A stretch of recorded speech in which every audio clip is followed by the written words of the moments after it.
What if I told you that you only need 7 exercises to gain strength and muscle mass? The truth is that most men spend hours at the gym focusing on exercises that don't yield significant results. It's as if there's a collective belief that having an aesthetically pleasing physique is extremely difficult, almost impossible without dedicating half of your life to it. Because of this, many believe they need dozens of different machines, hundreds of varied exercises, and countless hours at the gym. Given this scenario, when someone comes along and says you only need 7 simple exercises to build a strong, muscular physique, it's natural to be skeptical. But stop and think for a moment.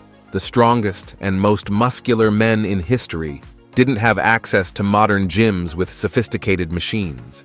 They built their physiques with basic, fundamental movements. In the world of bodybuilding, especially for those who train without the use of substances, less is often more. The key lies in intensity, consistency, and the quality of chosen exercises. When you concentrate your energy on compound movements that work multiple muscle groups simultaneously, you maximize your time and results. That's why today, you'll see the only 7 exercises you need to build real muscle mass and functional strength, the kind of strength that transfers to everyday activities and improves your quality of life. Before we begin, please leave your name and the city you're watching our content from in the comments. Exercise 7, Barbell Row. Have you noticed those guys at the gym with impressive chests and arms, but when they turn around, their backs are flat and without definition?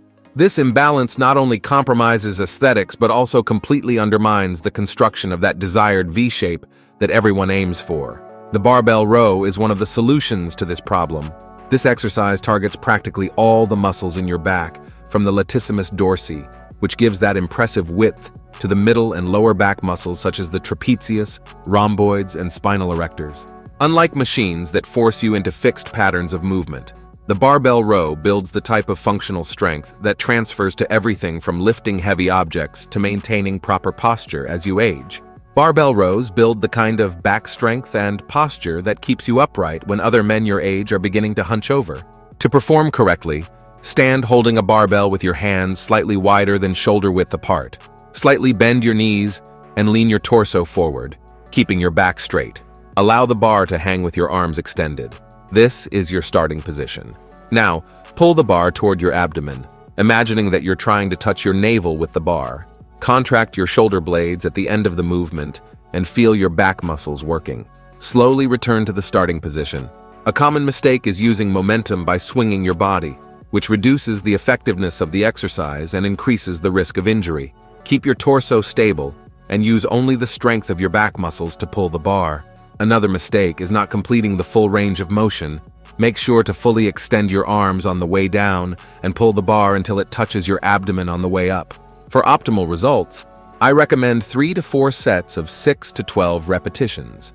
Start with a weight that challenges your muscles in the last repetitions, but allows you to maintain perfect form in all of them. Exercise 6, bench press. As men age, they naturally lose strength and muscle mass.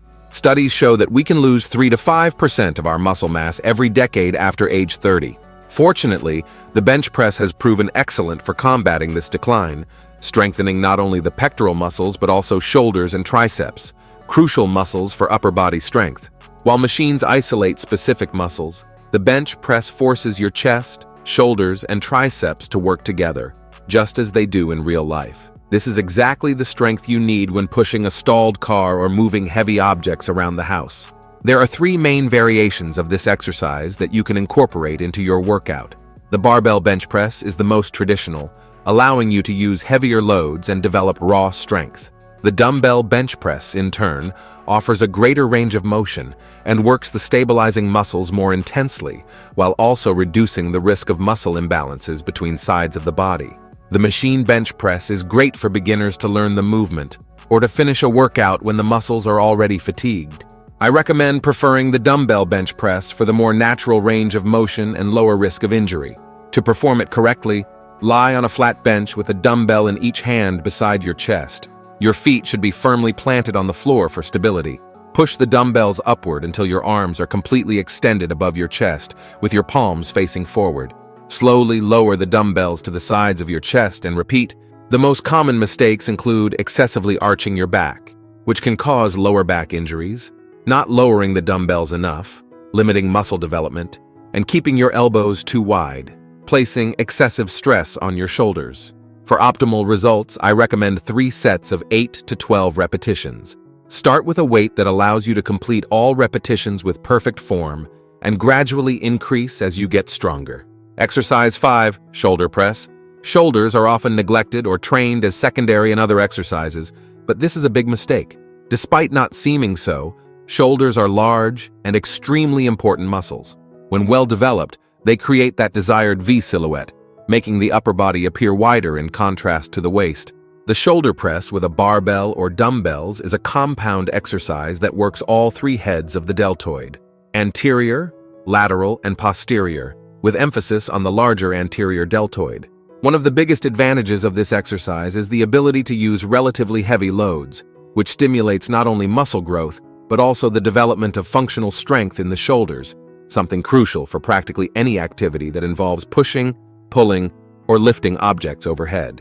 To perform the dumbbell press, start seated on a bench with a backrest, or standing with your feet shoulder-width apart. Hold a dumbbell in each hand at shoulder height, with palms facing forward.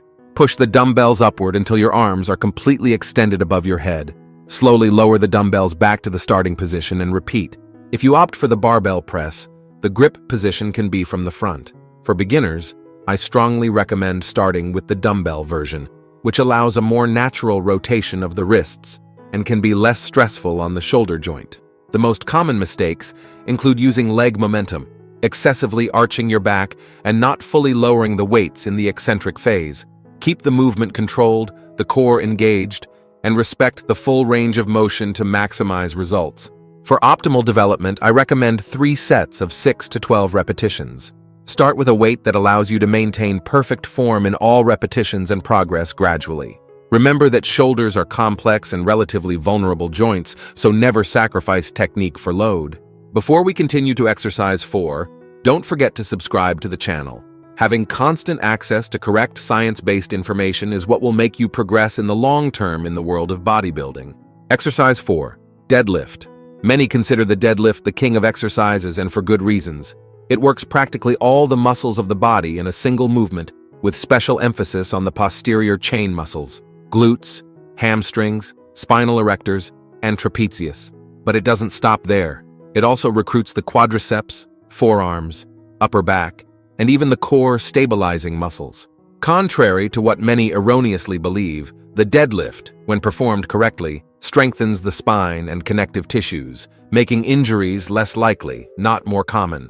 Most warnings against this exercise were made decades ago with outdated information. More recent research demonstrates that the deadlift strengthens the spine's stabilizing muscles and increases bone density, crucial factors in preventing injuries and maintaining musculoskeletal health throughout life. To perform the deadlift safely, position yourself with your feet shoulder-width apart, with the bar over the middle of your feet. Bend your knees and hips, keeping your back straight and chest up. Grip the bar with your hands slightly wider than shoulder-width apart. Before lifting, contract your core, take a deep breath, and keep your spine in a neutral position. Push the ground with your feet, extending your knees and hips simultaneously until you are completely upright. Return to the starting position by lowering first your hips and then your knees, keeping the bar close to your legs throughout the movement. The most common mistakes include rounding your back, starting the movement with your knees too bent, keeping the bar away from your body, and trying to lift only with the strength of your back. Remember that the deadlift is essentially a movement of pushing the ground with your legs, not pulling with your back. For beginners, I recommend starting with 3 sets of 5 to 8 repetitions using a moderate weight to master the technique. As confidence and competence increase, you can progress to heavier loads. Due to the intensity of this exercise, many experienced practitioners opt to do fewer repetitions, such as 3 to 5, with heavier loads for maximum strength development. Exercise 3, farmer's walk. The farmer's walk is one of the most underestimated exercises in the fitness world, but certainly one of the most functional that exists. This simple movement, which simulates the act of carrying heavy weights while walking, works practically all the muscles of the body with special emphasis on the core, trapezius, forearms, and quadriceps. What makes this exercise so valuable is its ability to develop grip strength, core stability, and muscular endurance simultaneously. Additionally, it trains your body to distribute and support asymmetric loads, something we do constantly in real life, whether carrying groceries, holding a child in our arms, or moving heavy objects. From a hormonal perspective, exercises that involve carrying heavy loads while moving tend to produce a significant anabolic response, increasing the production of testosterone and growth hormone. This makes the farmer's walk not just a conditioning exercise, but also a valuable tool for gaining muscle mass. An often overlooked benefit of the farmer's walk is its impact on cardiovascular conditioning. With adequate loads, your heart rate will increase significantly, providing a cardiorespiratory stimulus without the impact of traditional activities like running. This makes this exercise an excellent option for concurrent training, allowing you to develop strength and conditioning simultaneously. To perform correctly, hold a heavy weight in each hand such as dumbbells, kettlebells, or even buckets with sand. Keep your shoulders retracted and your core engaged. Walk in a straight line for a determined distance or time, maintaining an upright posture and controlled breathing. It seems simple, but you'll quickly discover the challenge when using adequate loads. The most common mistakes include leaning forward, walking too fast, sacrificing form, and not properly engaging the core. An effective approach to incorporate this exercise is to perform 3 to 4 sets of walks of 65 to 130 feet with a challenging load. Another option is to perform timed walks. For example, 30 to 60 seconds, carrying approximately 70 to 80% of your body weight divided between your two hands. Exercise 2. Lunges. Lunges are often classified as secondary or accessory exercises, but this severely underestimates their potential to transform your physique. This unilateral movement not only develops strong and symmetrical muscles in the legs, but also significantly improves balance, coordination, and core stability. The lunge primarily works the quadriceps, glutes, and hamstrings, but also intensely recruits the stabilizing muscles of the ankle, knee, and hip. This comprehensive activation makes it an extremely efficient exercise for the development of functional strength and hypertrophy in the legs. One of the biggest advantages of lunges is their ability to correct muscle imbalances between the legs, something that bilateral exercises like squats can mask, allowing the dominant leg to compensate for the weaker one. By working each leg independently, you ensure proportional development and reduce the risk of injuries caused by asymmetries.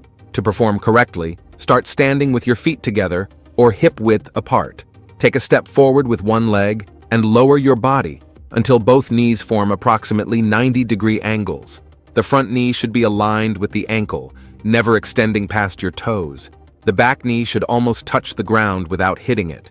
Return to the starting position by pushing through the heel of the front leg. You can perform walking lunges, stationary lunges, or reverse lunges.